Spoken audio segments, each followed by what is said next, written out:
ഇന്നലെ 3:30 മണിയോടുകൂടി മണപ്പുറം ഫിനാൻസ് നമുക്ക് തൊട്ട് പുറകിൽ കാണുന്ന ഈ 2.25 സെൻറ്റ് മാത്രമുള്ള ഒരു വസ്തുവിലുള്ള വീടാണ്. അത് മണപ്പുറം ഫിനാൻസ് ഇന്നലെ ഇവിടെ ഈ കുടുംബത്തെ പുറത്താക്കി ജപ്തി ചെയ്ത് മടങ്ങി. പക്ഷേ സങ്കടകരമായ ഒരു കാഴ്ച എന്ന് പറയുന്നത് ഇന്നലെ രാത്രിയൊക്കെ 1 വയസ്സ് പ്രായമുള്ള ഒരു കുഞ്ഞുകുട്ടി, ഒപ്പം തന്നെ സ്വാതിയും അമ്മയും, ഇവർ 2019 ഒരു ലോൺ എടുക്കുന്നത്. അതിനുശേഷം പിന്നീട് കൃത്യമായി തന്നെ തിരിച്ചടവുണ്ടായിരുന്നു. 3,95,000 രൂപ ബാങ്കിലേക്ക് അടച്ചു.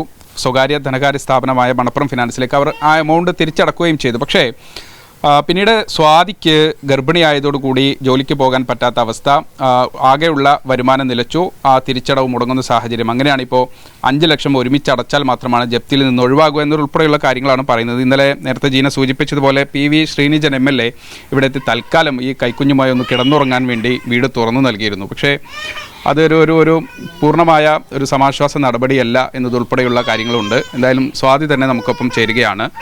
ഇന്നലെ ഇപ്പോൾ താൽക്കാലികമായെങ്കിലും രാത്രി കിടന്നുറങ്ങി. നിലവിലെ ഒരു സാഹചര്യം എന്താ?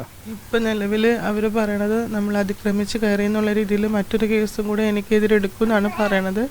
ഇത് പൈസ അടയ്ക്കാതെ വീടിൻ്റെ ഉള്ളിൽ കയറാൻ ഒക്കൂല എന്നുള്ള രീതിയിലാണ്. അപ്പോൾ രാവിലെ ഇപ്പോൾ ഞങ്ങൾ അതുകൊണ്ടാണ് പുറത്തിറങ്ങി ഡോർ അടച്ചിട്ട് തന്നെ ഇരിക്കുന്നത്. MLA വന്ന് തുറന്നെങ്കിൽ MLA പറഞ്ഞത് പൈസ അടയ്ക്കണം, അതിനുള്ളൊരു വഴി കണ്ടെത്തണം എന്നുള്ള രീതിയിലാണ് MLA പറഞ്ഞു പോയിട്ടുള്ളത്.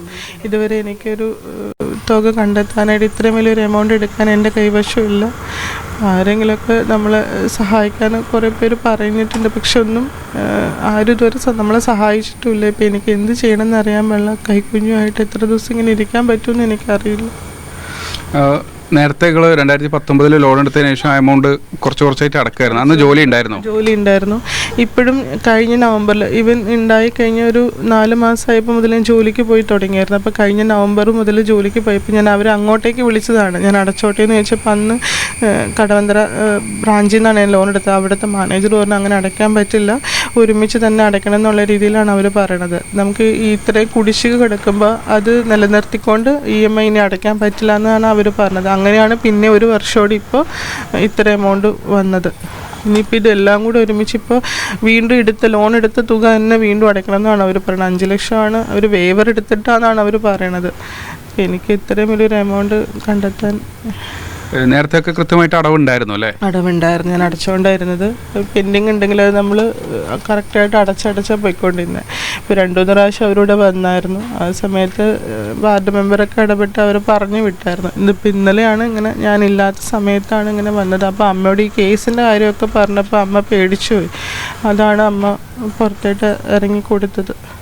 ഇതിപ്പോൾ എത്ര സെൻറ്റാണ് ഈ ഭൂമിയുള്ളത്? ഇത് 2.25 സെൻറ്റാണുള്ളത്. ആധാരത്തിൽ ഉള്ളത് 2.25. നമുക്ക് റോഡിനൊക്കെ പോയി 2.25 അതിന് സ്ഥലമുള്ളൂ. അതിനകത്താണ് പേരിരിക്കുന്നത്. ഇതല്ലാതെ ഞങ്ങൾക്ക് വേറൊരു വസ്തു ഇല്ല.